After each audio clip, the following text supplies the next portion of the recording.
Film की शुरुआत एक लड़के सैम से होती है। वो अपनी कंपनी के कुछ कॉलीग और दोस्तों के साथ एक ट्रिप पर जा रहा होता है। सैम की सबसे करीबी दोस्त और एक्स गर्लफ्रेंड मॉली भी उसी बस में होती है। कुछ समय पहले किसी वजह से सैम और मॉली का ब्रेकअप हो चुका होता है। वे सभी एक बस में बैठे कहीं जा रहे होते हैं। बस के टीवी पर एक वीडियो चल रहा होता है जिस पर लिखा होता है 180 कॉर्पोरेट कंसल्टिंग। सड़क पर उन्हें एक ट्रक भी पार करता है जो हमें पार्ट 2 की याद दिलाता है। थोड़ी देर बाद बस एक अधूरी बनी पुल यानी ब्रिज पर पहुंचती है। जैसे ही बस ब्रिज पर आती है, सैम को बहुत नेगेटिव वाइब्स आने लगती हैं। उसे महसूस होता है कि कुछ बहुत बुरा होने वाला है। अचानक बस ब्रेक मारती है और सैम का अंगूठा चोटिल हो जाता है। उसी समय बस का रेडियो अपने आप ऑन हो जाता है और उस पर गाना बजता है, dust in the wind all we are.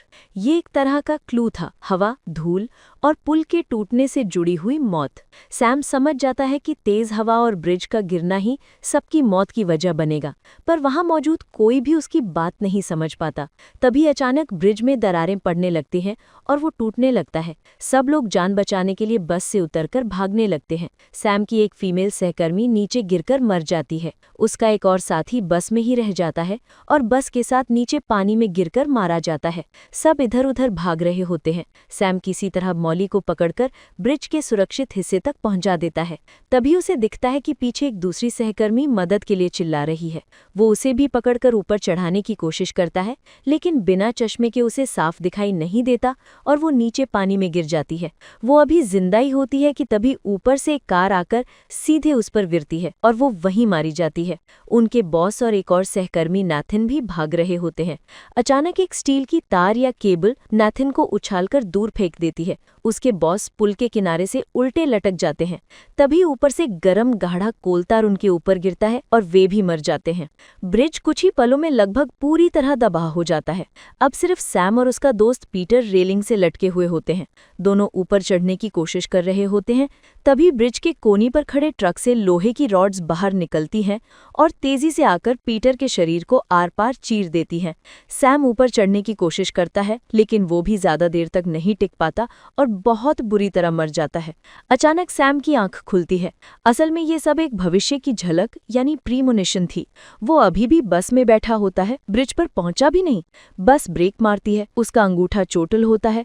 Radio पर वही गाना बजने लगता है। अब उसे पूरी तरह यकीन हो जाता है कि उसने आने वाला हादसा पहले ही देख लिया है।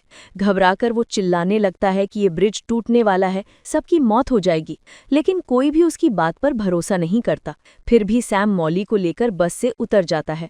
उसके पीछे पीछे कुछ लोग भी मजबूरन बस से उतर जाते हैं। जैसे ही वो पुल से दूर होते हैं, सैम की बात सच हो जाती है। पुल टूटने लगता है और बाकी लोग जो बस में रह गए थे मर जाते हैं। अब जो लोग सैम की वजह से बच गए थे, वो सब खुद अपनी आंखों से ब्रिज को गिरते देख रहे होते हैं। हर कोई अंदर ही अंदर सैम से डरने लगता है कि उसने ये सब पहले से कैसे बता दिया। इसी वजह से एक एजेंट सैम को पूछताछ के लिए ले जाता है। उसे शक होता है कहीं सैम आतंकवादी तो नहीं जो पहले से योजना जानता था, लेकिन उसके पास कोई सबूत नहीं होता और जांच में ये सामने आता है कि ब्रिज तो तेज हवा और संरचना की कमजोरी की वजह से गिरा था। सैम की कोई गलती नहीं थी, इसलिए उसे छोड़ दिया जाता है। बाद में वो अपने मारे गए सहकर्मियों की याद में रखे गए मेमोरियल में जाते हैं। वहीं उनकी मुलाकात एक अजीब से आदमी विलियम से होती है, जो उन्हें चेतावनी देता हुआ सा कहता है कि मौत को धोखा देना उसे पसंद नहीं आता। सैम एक शेफ होता है और उसके रेस्टोरेंट की ब्रांच पेरिस शिफ्ट हो रही थी। उसी वजह से सैम और मॉली के बीच दूरी आ गई थी। मॉली नहीं चाहती थी कि सैम उसे छोड़कर पेरिस चला जाए। उधर दूसरी तरफ पीटर की दोस्त, जो जिम्नास्टिक करती थी, रोज की तरह जिम में प्रैक्टिस कर रही थी। पीटर भी वहीं बैठकर उसे देख रहा था। वो बार बार फ्लिप करती है और एक स्टंट में जरा सा मिसबैलेंस हो जाता है। वो ऊंचाई से गिरती है और उसका स्पाइन टूट जाता है। वो तुरंत बहुत दर्दनाक मौत मर जाती है और ये सब पीटर अपनी आंखों से देखता है। दोस्त की मौत के सदमे से सब लोग ऑफिस में भी ठीक से काम नहीं कर पा रहे थे। पीटर अपने केबिन में अकेला बैठा उदास होता है। सभी सहकर्मी अल्कोहल पी रहे होते हैं। इसी बीच पता चलता है कि उनका एक और साथी कहीं गायब है। उसे एक स्पा का गिफ्ट वाउचर मिला था और वो चुपचाप वहां निकल पड़ा होता है।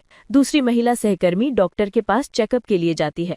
सीढ़ियों से गिरते समय उसकी अपनी फोटो गिरती है और उसका फ्रेम का कांच टूट जाता है, ये भी एक संकेत था। स्पा पर पहुंचा सहकर्मी एक्यूपंक्चर मसाज करवा रहा होता है। महिला थेरेपिस्ट उसकी पूरी बॉडी में सुइयां चुभोकर उसे 30 मिनट के लिए आराम करने के लिए छोड़ देती है। जाते जाते वो मोमबत्ती जलती छोड़ देती है। कुछ देर बाद कमरे में रखे तौलिए में आग लग जाती है। आग फैलने लगती है। वो आदमी घबराकर खुद उठने की कोशिश करता है। टेबल से गिरते ही शराब की बोतल भी फर्श पर गिरती है और उसकी बॉडी में घुसी हुई सुइयां और गहराई तक धंस जाती हैं। बहुत तकलीफ के बाद भी वो रेंगता हुआ दरवाजे तक पहुंच जाता है।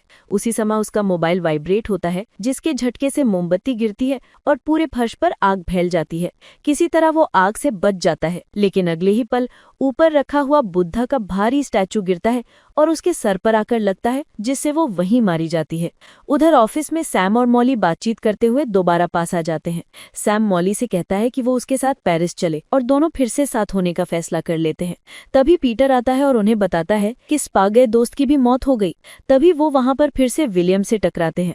सैम को लगता है विलियम उनका पीछा कर रहा है, तो वो अंत में उससे पूछ ही लेता है, तुम हर जगह हमारे पीछे पीछे क्यों घूम रहे हो? विलियम जवाब देता है कि उसका काम ही वहां होना है जहां मौत होती है। सैम उससे सीधे पूछता है कि ये सब हो क्या रहा है। तब विलियम उन्हें मौत के पैटर्न के बारे में सब कुछ समझाता है, जो हम पिछली चारों फिल्मों में देखते आए हैं। वो बताता है कि जब कोई मौत से बच जाता है तो मौत उसे किसी और तरीके से लेने वापस आती है। और फिर वो एक खतरनाक बात बताता है, अगर कोई व्यक्ति किसी और को मार दे तो मरने वाले की बची हुई उम्र और किस्मत उस कातिल के हिस्से में आ सकती है, यानी वो खुद मौत की लाइन से बाहर हो सकता है और मौत उस नए नाम को अपनी लिस्ट में जोड़ लेती है। पर किसी और की जान लेकर खुद को बचाना मॉरली गलत था। सैम कहता है कि सब लोग एक एक करके मर जाएंगे, लेकिन मॉली नहीं मरेगी, क्योंकि ब्रिज वाले हादसे में सिर्फ वही पूरी तरह सुरक्षित रही थी। ये सुनकर पीटर के दिमाग में खलबली मच जाती है। उसे लगता है कि उसकी दोस्त मर गई, लेकिन मॉली हमेशा बची रहेगी। वो गुस्से में वहां से चला जाता है। अब बचे हुए सभी सर्वाइवर्स मौत के पैटर्न को थोड़ा समझ गए थे। बस जिसका कोई अंदाजा नहीं था वो थी उनकी वो महिला दोस्त जो लेजर आई ट्रीटमेंट के लिए डॉक्टर के पास गई थी। वो लड़की लेजर ट्रीटमेंट के लिए मशीन पर लेटी होती है। डॉक्टर सारी सेटिंग करके उसे कहता है कि रिलैक्स रहो और टेडी बेयर पकड़ाकर बाहर फाइल लेने चला जाता है। डरी हुई लड़की जोर जोर से टेडी को दबाने लगती है, जिससे टेडी की एक आंख प्लास्टिक बटन नीचे गिर जाती है। डॉक्टर के बाहर जाते ही मशीन में शॉर्ट सर्किट होने लगता है। लेजर का पावर अपने आप बढ़ता जाता है। वो घबराकर रिमोट से मशीन बंद करने की कोशिश करती है, लेकिन रिमोट हाथ से गिर जाता है और उसका स्टार्ट बटन दब जाता है। लेजर चालू हो जाता है और सीधे उसकी एक आंख पर पड़ता है। आंख जलने लगती है, वो चीखती है। लेजर जब दूसरी आंख की तरफ जाता है तो वो हाथ रखकर किसी तरह आंख बचा लेती है और झटके से मशीन से उठकर नीचे कूद जाती है। इसी बीच सैम और मॉली भी वहां पहुंच जाते हैं, लेकिन इससे पहले कि वे उसे बाहर ले जा सके, वो टेडी की आंख पर पैर रखकर फिसल जाती है, खिड़की से बाहर जा गिरती है, नीचे खड़ी कार पर धड़ाम से गिरती है और उसके टकराने से उसकी एक आंख बाहर निकल जाती है। ये बहुत ही दर्दनाक मौत होती है। एजेंट फिर से वहां पहुंचता है और एक बार फिर सैम से पूछताछ करता है। सैम उसे पूरी मौत वाली थ्योरी समझाने की कोशिश करता है, लेकिन कोई उसके बातों पर यकीन करने को तैयार नहीं होता। अब अगला नंबर नाथन का होता है। वो अपनी फैक्ट्री में काम कर रहा होता है। एक काम करते करते उसकी एक दूसरे वर्कर से लड़ाई हो जाती है। नाथन जानता है कि डेथ प्लान में ये आदमी मरने वाला है, उसके ऊपर भारी हुक गिरने वाला है। वो मौका देखकर उसे धक्का देकर उस हुक के नीचे कर देता है। हुक उसके ऊपर गिरता है और वो मर जाता है। सबको लगता है ये एक हादसा था। कोई नाथन पर शक नहीं करता। पीटर अपने बॉस को भी ये सब डेथ प्लान की कहानी बताता है, लेकिन बॉस उसे पागल समझकर एजेंट को सब बता देता है। एजेंट, बॉस और बाकी लोग नाथन से मिलने जाते हैं। वहीं पीटर सीधा नाथन से पूछता है, ये सचमुच हादसा था या तुमने जानबूझकर उसे मरने के लिए धक्का दिया? नाथन तिलमिलाकर कह देता है कि हाँ, मैंने ही उसे मारा ताकि मैं मौत से बच सकूं। अब सबको यकीन हो जाता है कि अगर सच में किसी और की मौत से किसी की जान बच सकती है तो अगला निशाना पीटर का बॉस होना चाहिए। जैसे ही बॉस वहां आता है, अचानक ऊंचाई से एक भारी रेंच पाना उसके चेहरे पर आकर लगता है और वो वहीं मर जाता है। अब उनकी थ्योरी पूरी तरह साबित हो चुकी होती है। किसी और की जान लेकर अपनी मौत टाली जा सकती है। रात को सैम और मॉली एक रेस्टोरेंट में डिनर पर जाते हैं। उन्हें लगता है अब वे दोनों सुरक्षित हैं और नई जिंदगी शुरू कर सकते हैं। उन्हें पता नहीं होता कि रेस्टोरेंट के कोने में वही एजेंट बैठा चुपचाप उन पर नजर रख रहा होता है। कुछ देर बाद अचानक पीटर वहां आ जाता है। उसका व्यवहार अजीब और चिढ़ा हुआ होता है, क्योंकि अब डेथ प्लान में अगला नंबर उसी का था। उसको भी अब विलियम की बात याद थी, किसी और को मारो, उसकी जिंदगी तुम्हारी। वो अपने लिए कोई शिकार ढूंढ रहा था। सैम ने कहा था कि मॉली नहीं मरेगी, इसलिए पीटर के दिमाग में आता है कि मॉली को मारकर वो उसका हिस्सा हिस्सा भी खुद ले सकता है। वो बंदूक निकालकर मॉली को शूट करने वाला होता है, लेकिन सैम बीच में आकर उसे रोक देता है। शोर सुनकर एजेंट भी अंदर आ जाता है। सैम और मॉली भागकर किचन की तरफ भागते हैं। पीटर उनके पीछे पीछे आता है। किचन में पीटर सैम पर हमला करता है, उसे बेहोश सा कर देता है और मॉली को ढूंढने लगता है। मॉली कहीं छुप जाती है। तभी एजेंट भी किचन में पहुंचता है। पीटर बिना समय गंवाए एजेंट को गोली मार देता है। अब नियम के हिसाब से एजेंट की बची हुई उम्र पीटर के हिस्से में आ जाती है, यानी डेथ प्लान में अब वो सेफ हो चुका होता है। लेकिन अपने दोस्त की मौत के गुस्से में और मॉली को जिम्मेदार मानकर